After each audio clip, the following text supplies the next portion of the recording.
السلام علیکم ورحمۃ اللہ وبرکاتہ۔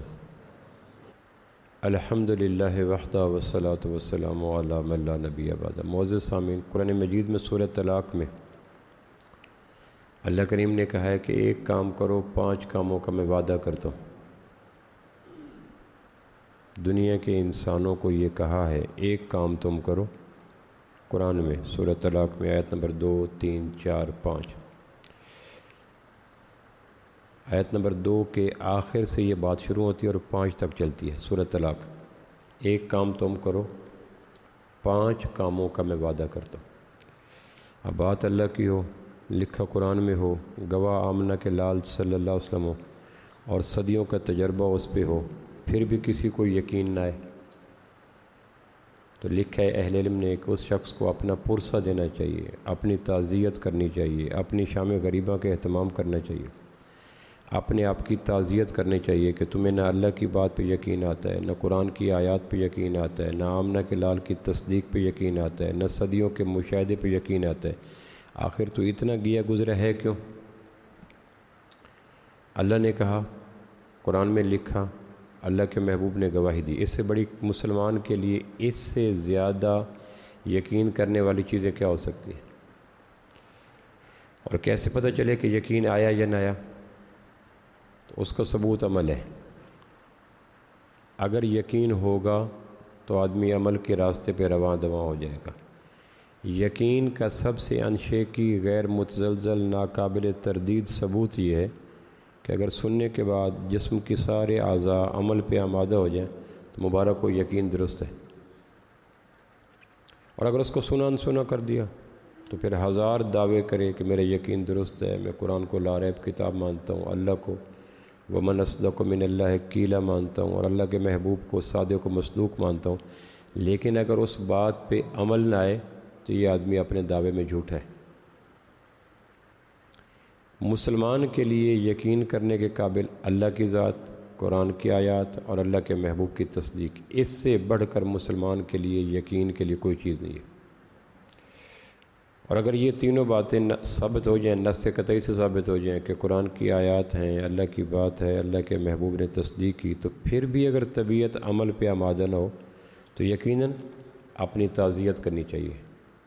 جیسے ہم کسی کے مرگ پہ جا کر تعزیت کرتے ہیں، اللہ کا امر، بیٹا فوت ہو گیا، بھائی فوت ہو گیا، اس طرح اس آدمی کو تنہائی کے لمحوں میں اپنے آپ کو کہنا چاہیے نام لے کر، اللہ کا امر، ایمان مر گیا،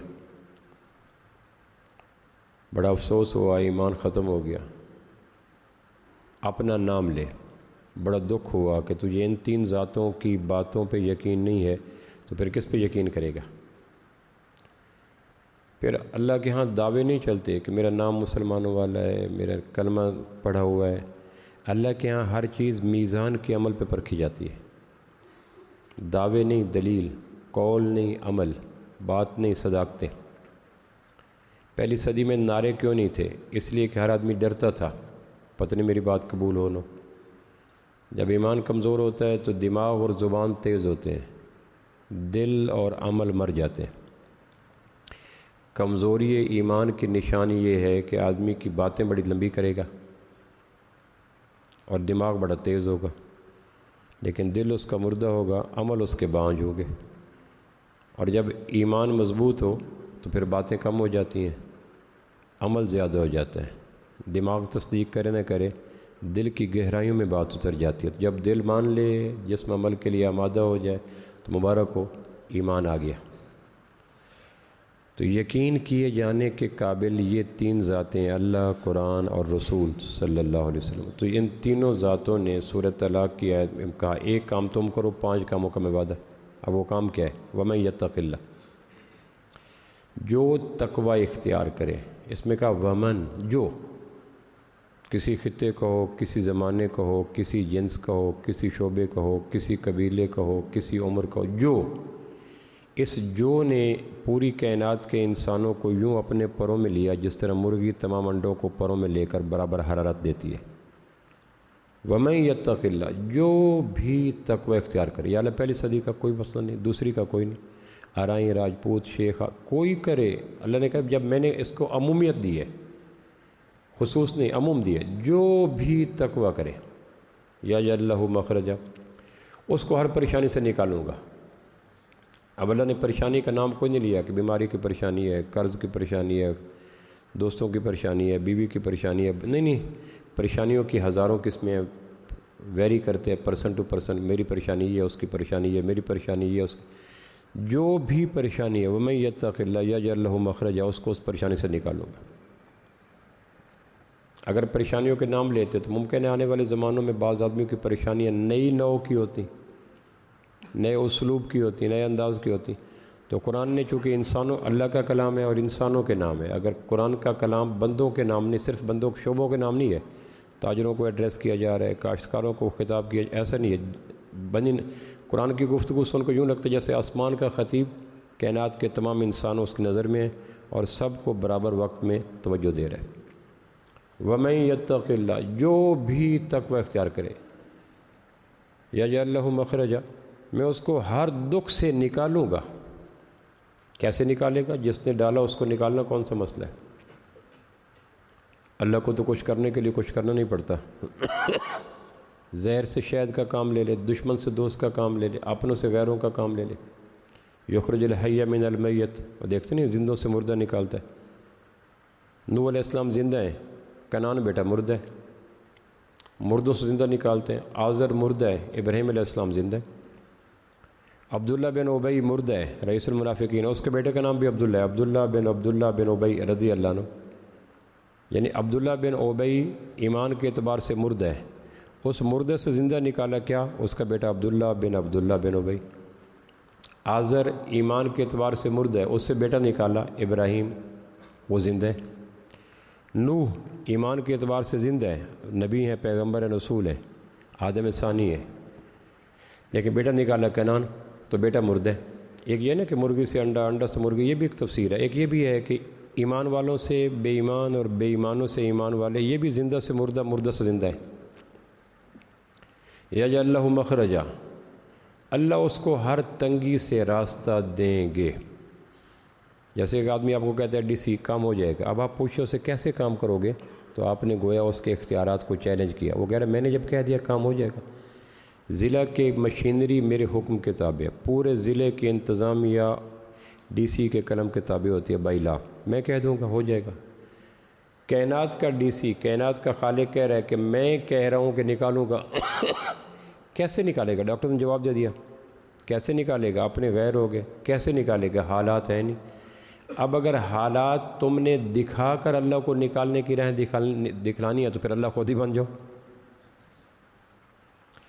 جب اللہ کو راستے دکھانے ہیں کہ یا اللہ فلاں نے جواب دیا، اللہ کہتا ہے ان باتوں کو چھوڑو، جواب دے چکے پوری کائنات، میں نے کرنا ہے۔ دوسرا نام وَيَرْزُقُهُ مِنْ حَيْثُ لَا يَحْتَسِبُ، رزق وہاں سے دوں گا جہاں سے تمہارے حاشیہ خیال میں بھی نہیں ہوگا۔ اب تو یہ نا کہ جہاں گمان ہے وہاں سے نہیں ملتا، پارٹنر پہ گمان ہے، بھائی پہ گمان ہے، بہن کو بھائی پہ گمان ہے، بیٹے کو باپ پہ گمان ہے، دوست کو دوست پہ گمان ہے، اور نہیں ملتا۔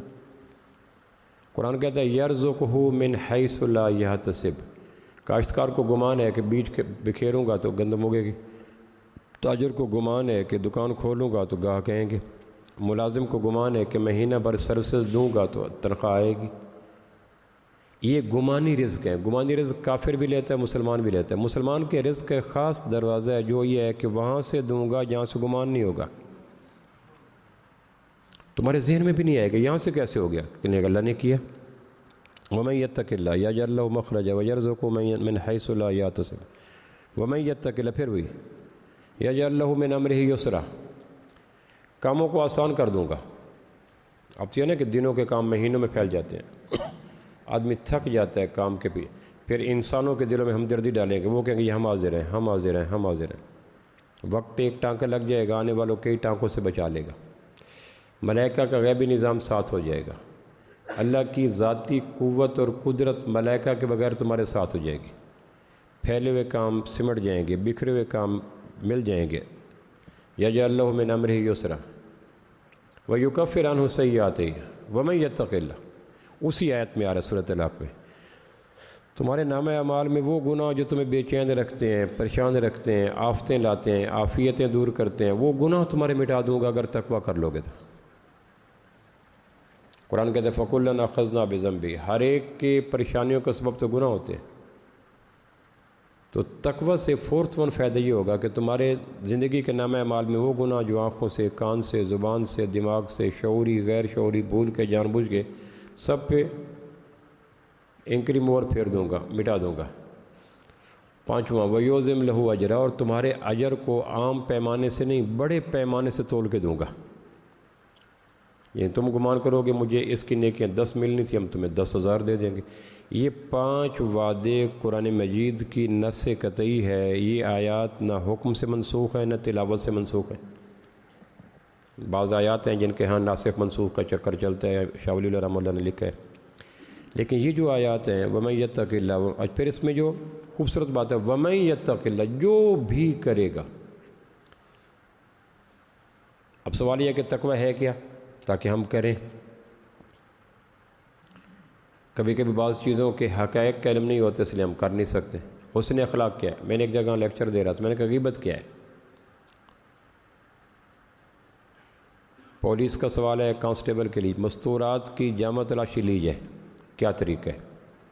ایک سپاہی نے لکھا ضرور لینی چاہیے، اصولوں کے مطابق لینی چاہیے، ہر صورت لینی چاہیے، نرمی نہیں کرنی چاہیے۔ تو پیپر لینے والے نے کہا مستورات کیا ہوتے ہیں؟ کہنے کہ وہ نہیں پتہ، جامع تلاشی لو، مستورات کا نہیں پتہ۔ تقوی اختیار کرنا چاہیے، ضروری ہے، آدمی کی جان ہے، روح ہے، جڑ ہے، سب کو تقوی ہے کیا وہ نہیں پتہ۔ تقوی کی مختصر تشریح یہ ہے کہ کسی گناہ کو اس لیے چھوڑنا کہ اللہ دیکھ رہا ہے، بس۔ کیمرے کی آنکھ دیکھ رہی ہے، باس دیکھ رہا ہے، دوست دیکھ رہا ہے، بیوی دیکھ رہی ہے، ان بنیادوں پر گناہ چھوڑنا گناہ سے بڑا گناہ ہے، شرک ہو گیا نا۔ اللہ نے کہا تھا نیکی کرو کہ میں دیکھ رہا ہوں، تو شہید نے کہا نیکی کرو تاکہ لوگ واہ واہ کریں، تو شہادت برباد ہوگی نا۔ اس شہید کی شہادت برباد ہوگی جس نے نیکی کی اس لیے کہ لوگ دیکھ رہے ہیں۔ تو گناہ کو چھوڑنا نیکی نہیں ہے، گناہ کا چھوڑنا نیکی کرنے سے بڑی نیکی ہے، کیونکہ ہر نیکی ہر ایک پہ نہیں ہے۔ حج تو ہر ایک پہ نہیں ہے، زکوٰۃ تو ہر ایک پہ نہیں ہے، جہاد تو ہر ایک پہ نہیں ہے، روزہ تو ہر ایک پہ نہیں ہے، لیکن غیبت کا چھوڑنا، بد نظری کا چھوڑنا، زنا کا چھوڑنا، چوری، ہر گناہ ہر ایک پہ ہے، ہر ایک گناہ ہر ایک پہ چھوڑنا ضروری ہے۔ تو جب نیکی کا کرنا اللہ کے لیے ضروری ہے تو گناہ کا چھوڑنا بھی اللہ کے لیے ضروری ہے۔ بیوی دیکھ رہی ہے گناہ چھوڑ دیا تو یہ تو بیوی کے لیے گناہ چھوڑا تو شرک ہو گیا۔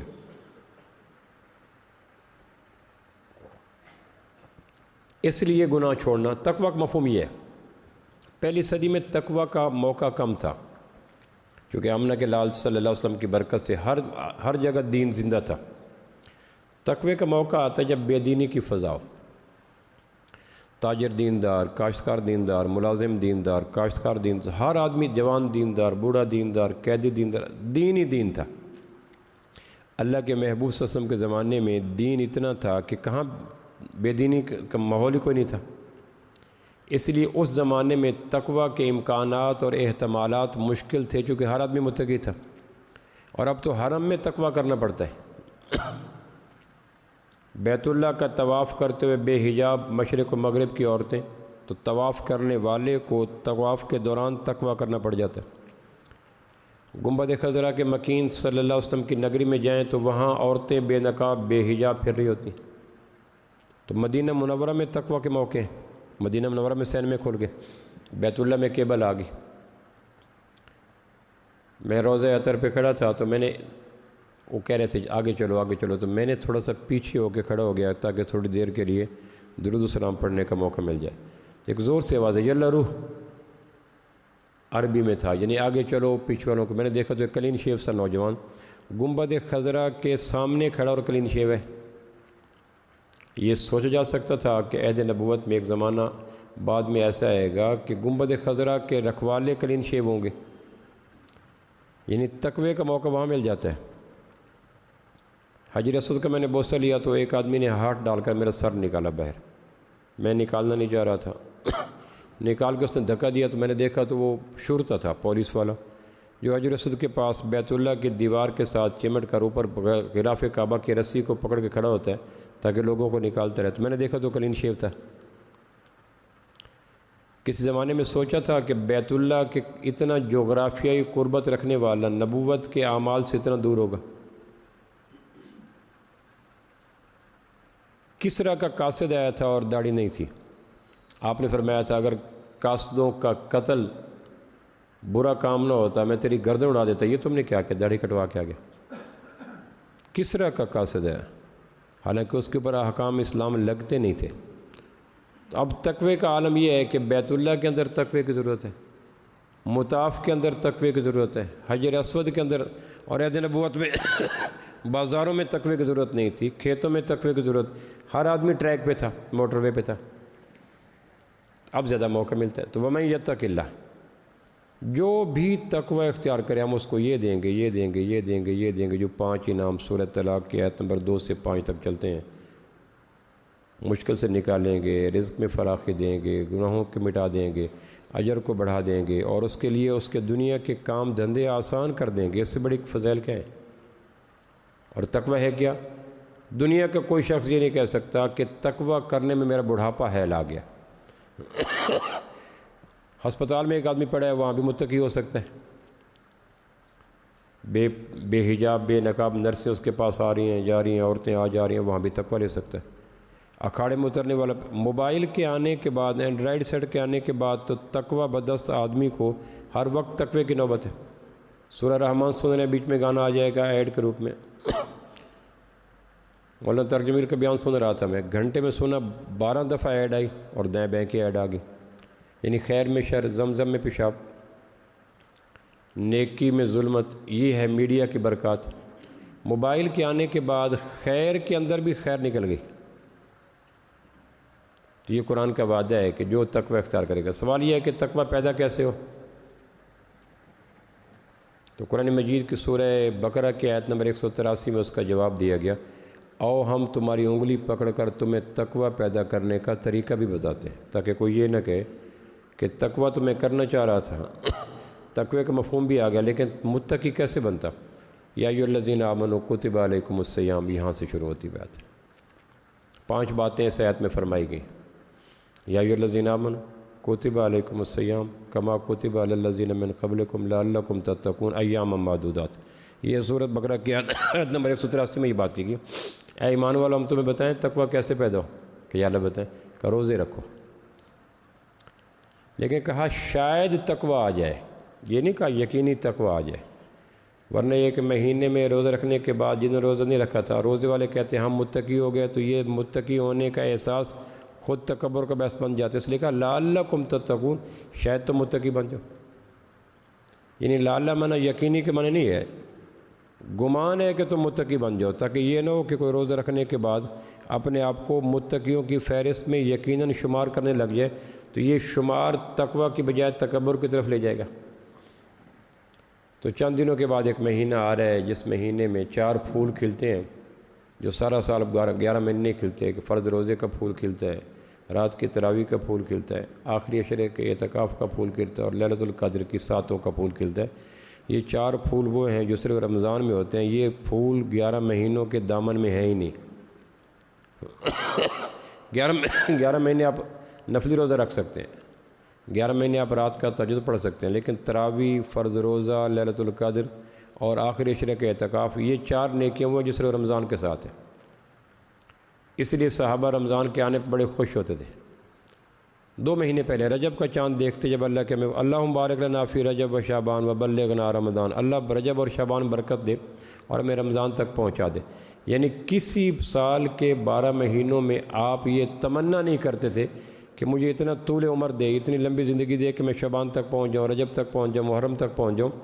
نیکی کی خواہش کے لیے لمبی عمر مانگنا یہ سنت ہے، کاش لمبی عمر دے، یہ سنت ہے، چونکہ طبرانی کی روایت ہے اللہم بارک لنا فی رجب و شعبان، اللہم رجب اور شعبان میں برکت دے، وبلغنا رمضان، اور ہمیں رمضان تک پہنچا دے۔ پتہ یہ چلا کہ نیکی کرنے کے لیے لمبی عمر کا مانگنا یہ سنت مصطفیٰ ہے صلی اللہ علیہ وسلم۔ 2 مہینے پہلے دعائیں مانگنے شروع کرتے ہیں۔ ابن الفضل تابعی ہیں، کہنے کہ ہمارے ہاں رمضان سے 6 مہینے پہلے مستجاب لمحوں میں، مقبول اوقات میں، مقدس گھڑیوں میں، پاکیزہ مقامات میں، اہل نظر کی دعاؤں میں لوگ دعائیں کرواتے، دعا کرو رمضان تک پہنچ جائے۔ 6 مہینے پہلے لوگ دعائیں منگواتے تھے لوگوں سے کہ دعا کرو رمضان تک پہنچ جائے۔ 12 مہینوں میں یہ واحد مہینہ جس کا نام اللہ نے رکھا، باقیوں کے نام عربوں نے رکھے۔ شہر رمضان الذی انزل فیہ القرآن، رمضان وہ مہینہ ہے، تو رمضان کا لفظ قرآن میں آگے، قرآن اللہ کا کلام ہے۔ باقی مہینوں میں شعبان سے لے کر باقی سارے مہینوں کے نام عربوں نے رکھے۔ اور ایک حدیث میں آتا ہے اللہ کے صفاتی ناموں میں ایک نام رمضان بھی ہے، جس طرح سمیع، بصیر، علیم، خبیر، یہ اللہ کے صفاتی نام ہے۔ اللہ کے صفاتی ناموں میں ایک نام رمضان بھی، اس لیے ایک حدیث میں آتا ہے وہ کہ وہ ذوف کے درجے میں کہ ماہ رمضان کو رمضان نہ کو ماہ رمضان کو، رمضان اللہ ہے، یہ مہینہ ماہ رمضان ہے۔ ایک حدیث میں آتا ہے کہ اگر لوگوں کو پتہ چل جائے ماہ رمضان ان کے لیے کتنی برکتیں، خیریں، رحمتیں، بلائیاں، عافیتیں لاتا ہے، تو لوگ تمنا کریں کاش سارا سال رمضان ہی رہے۔ ایک حدیث پاک میں آتا ہے انسانی وجود کے اندر جو مقام دل کا ہے وہی اللہ کے نزدیک وہی مقام 12 مہینوں میں ماہ رمضان کا ہے۔ دماغ کے بغیر لوگ دیکھے ہوں گے، آنکھوں کے بغیر دیکھے ہوں گے، ہاتھوں کے بغیر دیکھے ہوں گے، ٹانگوں کے بغیر دیکھے ہوں گے، لوگ رہ جاتے ہیں۔ معذور زندگی، اپاہج زندگی، پاگل پن کی زندگی، دیوانگی کی زندگی، لیکن کبھی نہیں دیکھو گا کہ دل کے بغیر کوئی آدمی رہ رہا ہو۔ تشبیہات میں تشبیہ وہ لی گئی، دل سلامت ہے، سب کوئی سلامت ہے۔ ایک حدیث پاک میں آتا ہے یعقوب کے 12 بیٹوں میں جو مقام یوسف کا ہے علیہ السلام، سال کے 12 مہینے میں وہی مقام ماہ رمضان کا ہے۔ وہی مہینہ رمضان، یہ وہ مہینہ ہے جس میں جنت کو مزید سنوارا جاتا ہے، اور آوازیں آتی ہیں خیر کے طالب آگے آ جاؤ، شر کے طالب پیچھے ہٹ جاؤ۔ اسلام کو سورہ ابراہیم میں کہا گیا کشجرۃ طیبہ، اسلام ایک پودا ہے، اور جس طرح ہمارے ہاں مڈ مارچ میں یا آغاز مارچ میں پودوں پہ بہار آتی ہے، پورے ابھی میں ملتان سے واپس آ رہا تھا، میں دیکھ رہا تھا ہر پودے پہ بہار ہی بہار، بہار ہی بہار۔ اس طرح ایمان کے پودے کا موسم بہار، جس طرح زمین کے نباتات کی بہار مارچ کے شروع میں آ جاتی ہے، ایمان کے پودوں کا موسم بہار ماہ رمضان ہے۔ اس لیے کہتے ہیں مارچ کے مہینے میں یا فروری کے آخر میں زمین کے اوپر اگے ہوئے جس پودے پہ کونپلیں نہ آئیں، شاخیں نہ آئیں، پتے نہ آئیں، موسم بہار لائے، تو مالی بے نیازی کے ساتھ اکھیڑ دیتا ہے کہ جس پودے کو موسم بہار کی نم پرور، روح پرور اور زرخیز ہوائیں کونپلیں نہیں نکال سکی، باقی 11 مہینوں میں کیا کرے گا۔ اس لیے کہتے ہیں رمضان آئے، ماہ رمضان گزر جائے اور آدمی کے اوپر کوئی کونپلیں نہ آئے، حیا کی، صبر کی، شکر کی، تقوی کی، توکل کی، رزق اللہ، یہ کونپلیں ہیں نہ کھلیں، تو اس آدمی کو گمان کرنا چاہیے کہ ایمان مر گیا۔ یونان کے ہاں ایک حکیم مریض لے جاتے، سکتہ کے مریض، کتابوں میں لکھا ہے سکتہ کے مریض۔ یونان دنیا میں کس زمانے میں طب کا امام تھا، اب بھی یونانی شفا خانے، یونانی نسخے لکھے ہوتے ہیں۔ عیسیٰ علیہ السلام یونان میں پیدا ہوئے، کیونکہ یونانیوں کو اپنی طب پر مہارت تھی، عیسیٰ علیہ السلام کو بھی اسی علاقے میں اسی ذوق کے مقابلے میں معجزات دے کر اللہ نے پیدا کیا یونان میں۔ تو عیسیٰ علیہ السلام کی اس بستی میں لوگ صحت کے اصول کے لیے جاتے کہ یونان کے طبیب، یونان کے حکیم، ان کے کشتے، ان کے نسخے، ان کے علاج بالغذا، علاج بالدوا ضرب المثل تھے، لیکن یونانی صرف ایک مریض پہ پریشان ہوتے تھے، وہ تھا سکتہ کا مرض۔ سکتہ کا مرض یہ ہوتا ہے کہ عارضی طور پر آدمی کا نظام تنفس، سانس کی آمد و رفت اتنی مدھم پڑ جاتی ہے کہ پتہ نہیں چلتا کہ آدمی مر گیا یا زندہ ہے۔ سانس کی آمد و رفت نہ آنکھ میں نظر آتی ہے، نہ نبض میں نظر آتی ہے، نہ وجود پہ نظر آتی ہے، کچھ پتہ نہیں چلتا۔ تو سکتہ کے مریض جب لائے جاتے ہیں تو یونان کے طبیب پریشان ہوتے، ورنہ یونانی کسی مرض پہ پریشان نہیں ہوتے تھے طبیب۔ تو پھر اس کا علاج کیسے کرتے کہ آیا یہ مریض سکتہ میں ہے یا مریض مستقل مر گیا؟ تو صاف شفاف سطح کے آئینے مریض کی ناک پہ رکھتے، شفاف سطح والے شیشے، اور پھر اس کو تھوڑی دیر کے بعد اٹھا کر شیشے سورج کے سامنے کرتے۔ اگر شفاف سطح کے بے داغ آئینے پر اگر کوئی داغ دھبا پڑ جاتا تو کہتے ہیں مریض سکتہ میں ہے، اس کا علاج کرو۔ چونکہ کاربن ڈائی آکسائڈ نکلتی ہے تو اس ہوا میں اس گیس میں داغ ہوتے ہیں، بوجھل ہوتی ہے۔ اور اگر شفاف آئینے کی بے داغ سطح پر کچھ وقت رکھنے کے بعد داغ نہ پڑتا تو کہتے ہیں اس کو دفن کر دو، یہ مر گیا، اور ایسا ہی ہوتا۔ آدمی دیکھنا چاہے کہ میرا ایمان سکتے میں یا مر گیا تو ماہ رمضان ہے۔ ماہ رمضان وہ شفاف آئینہ ہے جس میں آدمی دیکھ سکتا ہے کہ میرے اخلاق کیسے ہیں، ایمان کیسا ہے، معاملات کیسے ہیں، عبادات کیسے ہیں۔ اگر آدمی ماہ رمضان میں نیکیاں نہ کر سکے تو مر گیا۔ اس لیے فرمایا برباد ہو گیا وہ شخص جس پہ رمضان ہے، جمعہ، ممبر، مسجد نبوی، ماہ رمضان۔ آپ فرمایا برباد ہو گیا وہ شخص جس پہ رمضان ہے اور اس نے اپنی تبدیلی پیدا نہ کر لی۔ یہ تبدیلیوں کا موسم ہے، یہ بہار کا موسم ہے، یہ چراغاں کا موسم ہے، یہ اجالے کا موسم ہے، یہ روشنیوں کا موسم ہے، یہ تطہیر کا موسم ہے، یہ اوورہالنگ کا موسم ہے، یہ برین واشنگ کا موسم ہے، یہ اندر کی دھلائی کا موسم ہے، یہ وجود کے اندر مانوی تبدیلیوں کا موسم ہے، اپنی حیات نو کا موسم ہے، تحفیظ ایمان کا موسم ہے۔ یہ پکوڑوں کا، سموسوں کا، دعوتوں کا موسم نہیں ہے۔ اس لیے اہل علم دو مہینے شعبان میں اللہ کے محبوب کی مستقل سنت تھی جو یہ مہینہ گزر رہا ہے کہ امت کو رمضان کے لیے متوجہ کرتے تھے۔ اس لیے فقہا نے لکھا ہے رمضان کے سے پہلے شعبان میں رمضان کی تیاری کے لیے خطبہ دینا سنت عمل ہے۔ تو چند دنوں کے بعد وہ مہینہ خیر والا آنے والا ہے۔ آپ نے بے ساختہ فرمایا وہ آ گیا، تو حضرت عمر نے پیچھے مڑ کے دیکھا کون آیا، تو کوئی نہیں تھا۔ آپ فرمایا وہ آ گیا، حضرت عمر کہنے لگے پھر میں نے دیکھا۔ تیسرے فرمایا وہ آ گیا، حضرت عمر نے کہا کون ہے؟ کہ یا رسول اللہ برکتوں والا مہینہ آ گیا۔ حضور نے فرمایا برکتوں والا مہینہ رمضان آ گیا۔ 4 دعائیں مانگنی چاہیے ماہ رمضان سے پہلے۔ اللہ صحت کے ساتھ رمضان دے، زندگی کے ساتھ رمضان دے، ایمان کے ساتھ رمضان دے، اور عافیت کے ساتھ رمضان دے۔ ہمارے ایسے تلخ واقعات ہوں گے، پچھلے سال ماہ رمضان میں تھے، ہمارے گھروں کے لوگ تھے، دوست تھے، اب کتبے نہیں ملتے، قبریں ویران ہوگی، تاریخ وفات ہی بھول گئی، مہینہ دن بھی بھول گیا۔ ایسے آپ میں سے ہر شخص میرے سمیت ایسے دوست جانتے ہوں گے، دوست تھا، رشتہ دار تھا، جگری یار تھا، فلاں تھا۔ پچھلے رمضان میں ہم نے سحر افطاری اکٹھی کی تھی، اس دفعہ وہ قبروں کی نظر ہوگی۔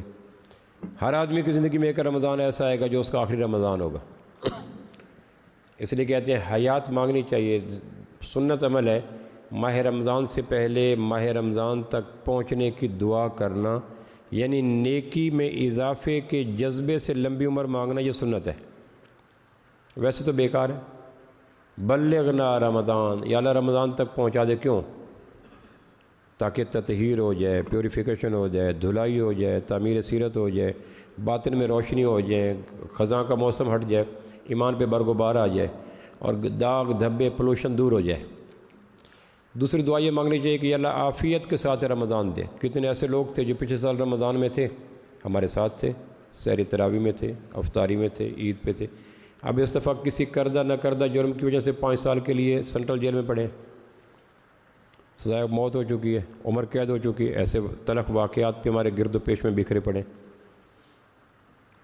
دشمنی کی بنا پہ مقدمہ کر دیا گیا، جھوٹا تھا، سچا تھا، لیکن اب اس کے رمضان گزرے گا جیل میں، کچی روٹیاں، پھیکی دال، جیل کا متعفن ماحول، نہ تراویح کا پتہ، نہ افطاری کا پتہ، نہ کسی اور چیز کا پتہ۔ اس کو کہتے ہیں عافیت سے دعا مانگی۔ کتنے لوگ تھے جو اغوا ہو گئے، اغوا برائے تاوان۔ کتنے لوگ تھے جو دشمن کی جیل میں چلے گئے، اب تو اپنوں کی جیلیں بھی دشمنوں سے سخت ہیں۔ کہتے ہیں تیسری دعا یہ مانگنی چاہیے اللہ صحت کے ساتھ رمضان دے۔ ہمارے یہاں ایسے لوگ ہیں جن کے حادثے ہو چکے ہیں اور ڈاکٹر نے کہہ دیا کہ تم نے روزے نہیں رکھنے، ICU میں داخل ہو گئے، سرجری ہو گئے، بیرون ملک چلے گئے، ایسے متعدی مرض کے آگے ایک ڈاکٹر نے کہہ دیا روزے نہیں رکھنے۔ اب رمضان بھی آئے گا، سحری افطاری بھی ہوگی، سارا نظم بھی ہوگا، لیکن بیماری نے اس کو اس طرح نچوڑ دیا کہ اب یہ کچھ نہیں کر سکے گا۔ وہ ہمارے گرد و پیش کے، ہمارے گھر کے اندر ہیں، باہر ہیں، دیواروں کے آس پاس ہیں، حلقہ احباب میں، تعلق داروں میں، شناسہ لوگوں میں۔ اس لیے کہتے ہیں دعا مانگنی چاہیے کہ یا اللہ صحت کے ساتھ رمضان دے، عافیت کے ساتھ رمضان دے، زندگی کے ساتھ رمضان دے، اور چوتھا یہ ہے کہ ایمان کے ساتھ ماہ رمضان دے۔ حدیث میں آتا ہے، بخاری کی روایت ہے، قرب قیامت میں لوگ صبح مسلمان ہوں گے، شام کو کافر ہوں گے، شام کو مومن ہوں گے، صبح کافر ہوں گے۔ ایمان زبان کی نوک پہ ہوگا، عورت کی خاطر، دولت کی خاطر، شہرت کی خاطر، اقتدار کی خاطر ایمان کو بے نیازی سے بیچ دیں گے۔ عورت ملے گی یا ایمان، نیشنلٹی ملے گا یا ایمان، سیٹ ملے گی یا ایمان، تو وہ کہیں گے نہیں مجھے ایمان نہیں، مجھے یہ چاہیے یہ چاہیے۔ تو لوگ بڑی آسانی کے ساتھ جس طرح نقد ایمان کو دیں گے اور جن سے ہم حیات لے لیں گے۔ اور انہیں اپنے ایمان کے چراغ کے بجھ جانے کا احساس بھی نہیں ہوگا۔ اس لیے آپ فرمایا جددوا ایمانکم، اپنے ایمان کو رینیو کیا کرو، تجدید کیا کرو۔ کیف نجدد ایماننا یا رسول اللہ، کیسے کریں؟ اکثر بقول لا الہ الا اللہ، کہ اکثر یہ کلمہ پڑھتے رہا کرو کہ عین ممکن ہے ایمان بوجھ چکو۔ اس موقع پہ مجھے وہ تلخ واقعہ ضرور یاد آتا ہے۔ برمنگھم کے اندر میں گشت کر رہا تھا، انگلینڈ کا ایک شہر ہے، وہاں میں گشت کر رہا تھا، تو ایک دروازے پہ مسلمان کا نام لکھا ہوا تھا۔ میں نے کہا اس کو بیل دیں، کہنے کہ عیسائی ہو گیا۔ اب رزق روزی کی تلاش میں انگلینڈ گیا، وہاں عورت کے چکر میں ایمان دے بیٹھا۔ اس لیے آدمی کو، ہمیں اس وقت ضعف ایمان کے زمانے میں ہلکی ہلکی بات پر ایمان دے بیٹھتے ہیں گواہی دینے کے لیے۔ دوسروں کی دنیا سنوارنے کے لیے اپنا ایمان دے دینے سے بڑا نادان کون سا ہے؟ جانتے ہیں جس کی خاطر گواہی دے رہا ہوں، جس کی خاطر جھوٹ بول رہا ہوں، جس کی خاطر یہ کام کر رہا ہوں، یہ کام اللہ رسول کے خلاف ہے، اس کے حق میں ہے، تمہیں فائدہ ہوگا؟ کہنے کہ نہیں، تو کہنے کہ اپنا نقصان یقینی ہے، دوسرے کا دنیاوی فائدے کی خاطر اپنا ایمان دو پہ لگانا، یہ اس دور کا المی ہے۔ اور یہ جنس نہیں ایمان جسے لے آئیں دکانیں فلسفہ سے۔ سحران موسیٰ سے پوچھو، سحران فرعون سے پوچھو، قرآن مجید میں یہ واقعہ کئی دفعہ ہے۔ ہم اگر موسیٰ علیہ السلام پہ غالب آ جائیں ہمیں کیا دو گے؟ تو فرعون نے کہا تم میرے مقرب بن جاؤ گے، مشیر خاص بن جاؤ گے۔ موسیٰ علیہ السلام کے انہوں نے دیکھا عصا پھینکنا، تو جادو کی جتنی قسمیں تھیں اور جادوگروں کی جو شکلوں پہ نوست، یبوست، غلاظت ہوتی تھی، انہوں نے دیکھا موسیٰ علیہ السلام کا چہرہ ان سے پاک ہے۔ جادوگر کے چہرے پہ خاص قسم کی غلاظت ہوتی ہے، کثافت ہوتی ہے، میل ہوتی ہے، یبوست ہوتی ہے، نوست ہوتی ہے۔ انہوں نے دیکھا یہاں تو انگ انگ سے روشنی ہے۔ جادوگروں کے جو ہتھ کنڈے ہوتے ہیں، جادوگر کبھی نہیں کہتا کہ دوسرے جادوگر کو کہ پہل تم کرو، جادوگر ہمیشہ پہل کو پسند کرتا ہے، اور یہاں موسیٰ کلیم اللہ کہہ رہے ہیں پہل تم کرو۔ انہوں نے یہ دو چیزیں روایت سے ہٹ کے دیکھیں، ایک تو نورانی چہرہ، دوسرا دوسرے کو دعوت عمل میں پہل۔ اس پر وہ مسلمان ہو گئے، اور مسلمان ہونے کے لیے نہیں کہ کوئی لمبا چوڑا نظام درس نظامی کیا، کوئی چلے چار من لگائے، کوئی خانقاہوں میں نظام کیا، کوئی نہیں، ایک سیکنڈ یا ایک منٹ پہلے فرعون کے دربار لشکر میں، اور ایک منٹ کے بعد موسیٰ علیہ السلام کے پاس ہے، یعنی اس کے ایمان کی مدت اتنی ہے کہ منٹوں پہ محیط ہے۔ یعنی ہماری طرح 40 سال کا ایمان یا 30 سال کا ایمان یا 70 سال کا ایمان نہیں ہے کہ جو بیٹی کو حق نہ دے سکے، جو ملاوٹ جانتے ہو چھڑوا نہ سکے، جھوٹی قسم سے ہٹا سکی لخت جگر کو جو حق دینے کو تیار نہیں ہے، اسے تم کیا حق لوگے؟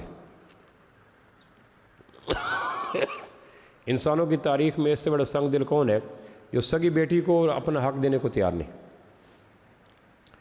اس سے پڑوسی کا حق مانگنا، گاہک کا حق مانگنا، دوست کا حق مانگنا، صدقہ خیرات کی توقع رکھنا، یہ تو ویسے ہی فضول ہے کہ جو اپنی سگی بیٹی کو، جس کو پالا پوسا، جس کے ساتھ جذباتی وابستگی ہے، اس کو حق دینے کو تیار نہیں۔ 50 سال کا ایمان لخت جگر کو حق دینے کے لیے آمادہ نہیں ہے سگی بہن کو۔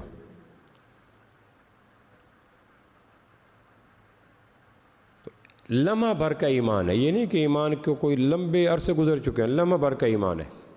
اور ادھر سے کیمپ میں ادھر آ گئے اور دیکھ لیا کہ موسیٰ علیہ السلام کے چہرے کی نورانیت اور دعوت عمل میں فریق مخالف کو آغاز کا موقع دینا، یہ جادوگروں کی سرشت اور طینت کے خلاف ہے، ایمان لے۔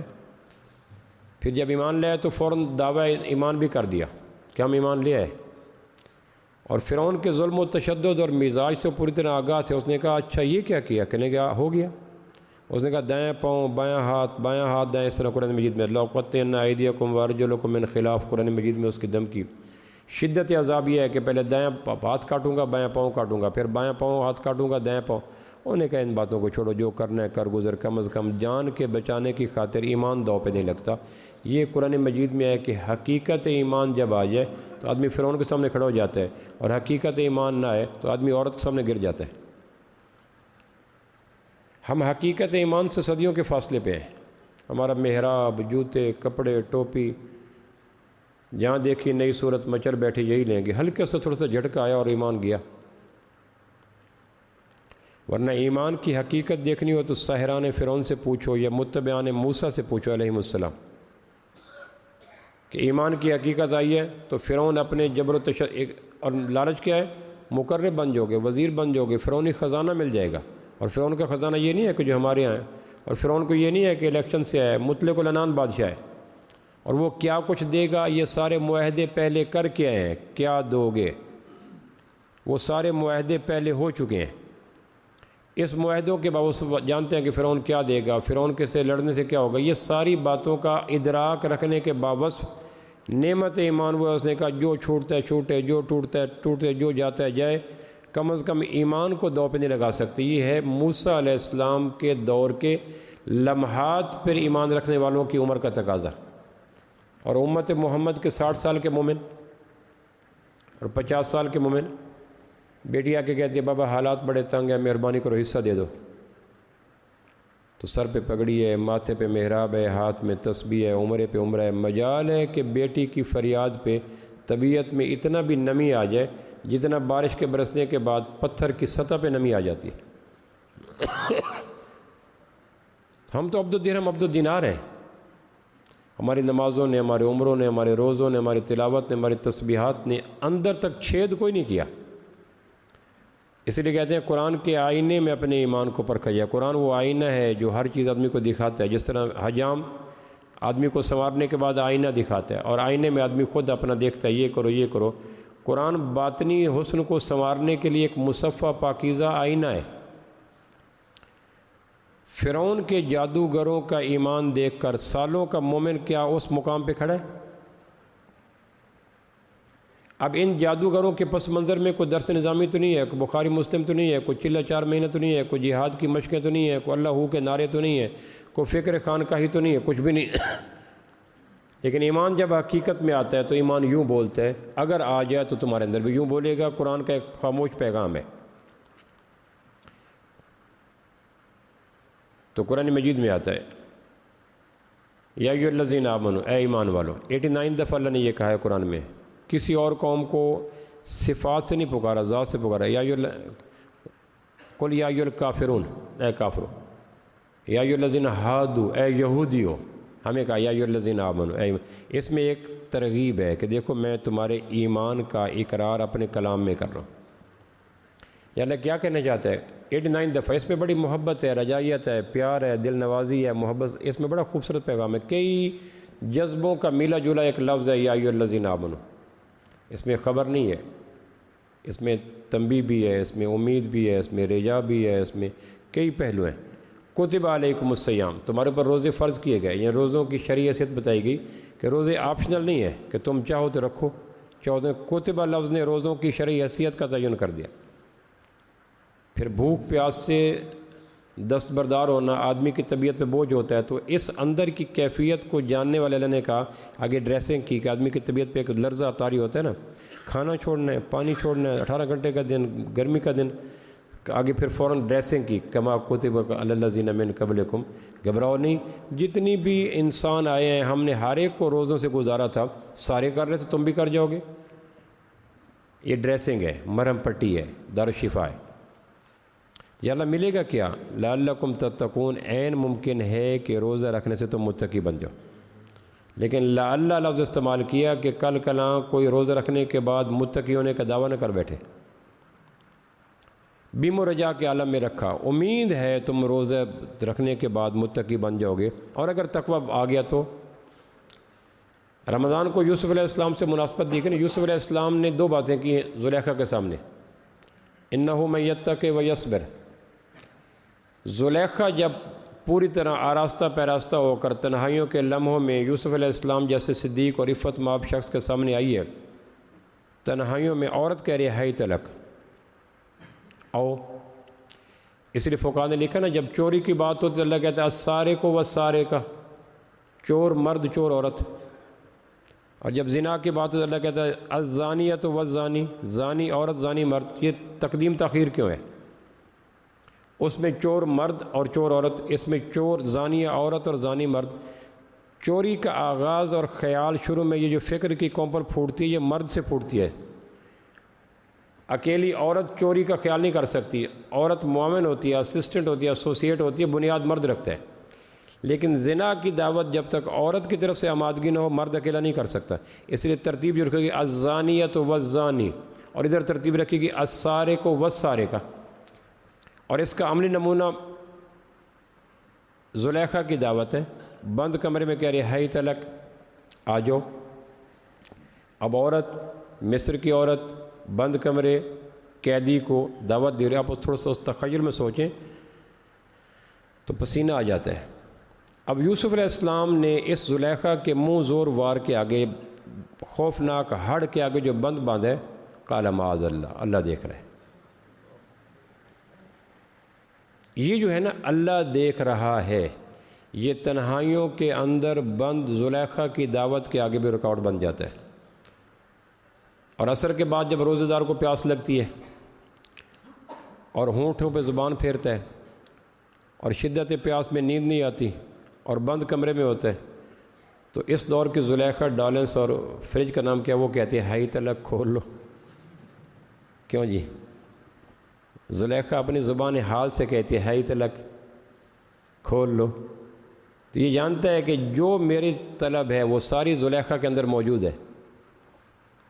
یعنی جنسی جذبوں کی تسکین کے لیے زلیخا ہے، اور جسمانی جذبوں کی تسکین کے لیے فریج ہے، اور فریج بھی کہتے ہیں ہائی تلک کھول لو، تو یہ منہ بدل کے کہتا ہے قال معاذ اللہ، اللہ دیکھ رہا ہے۔ تو اس لیے یوسف اور روزے دار میں ایک گونا مواصلت ہو جاتی ہے۔